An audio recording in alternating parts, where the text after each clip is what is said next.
तो चलिए दुनिया की सबसे अहम भाषाओं में से एक हिंदी की बात करते हैं। पूरी दुनिया में इतने लोग हिंदी बोलते हैं, चाहे वो उनकी पहली भाषा हो या दूसरी। मतलब हिंदी दुनिया की तीसरी सबसे ज्यादा बोली जाने वाली भाषा है, मैंडरिन और इंग्लिश के ठीक बाद। पर सवाल ये है कि हिंदी यहां तक पहुंची कैसे। इसकी कहानी सदियों पुरानी है। तो देखते हैं कि ये सफर शुरू कहाँ से हुआ, इसकी जड़ों से लेकर आज तक। देखिए, हिंदी सीधे सीधे वैदिक संस्कृत से निकली है, जो प्राकृत से होते हुए आज के रूप में आई। और इसी इतिहास से जुड़ा है भाषा को लेकर एक बहुत ही आम सवाल। तो फिर इन दोनों में क्या कनेक्शन है? देखिए, भाषा के नजरिए से ये काफी दिलचस्प है। लिंग्विस्ट्स इन्हें एक ही भाषा हिंदुस्तानी के दो रूप मानते हैं। दोनों की ग्रामर और वोकैबुलरी एक ही है। असल फर्क आता है लिखने की स्क्रिप्ट में और भारी भरकम शब्दों के सोर्स में।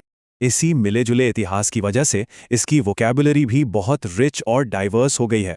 तो चलिए जरा ये देखते हैं कि आज की हिंदी के शब्द आखिर आए कहां से हैं।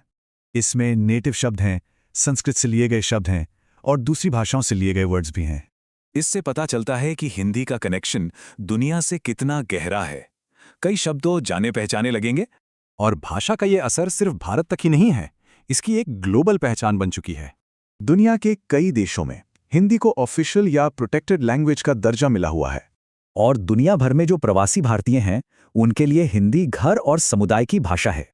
सबसे जरूरी बात यह है कि इसकी ग्रोथ लगातार बढ़ रही है, खासतौर पर भारत में ही। तो ये तेज ग्रोथ हमें एक आखिरी सवाल पर लाकर छोड़ देती है, वर्ल्ड स्टेज पर हिंदी का फ्यूचर क्या है?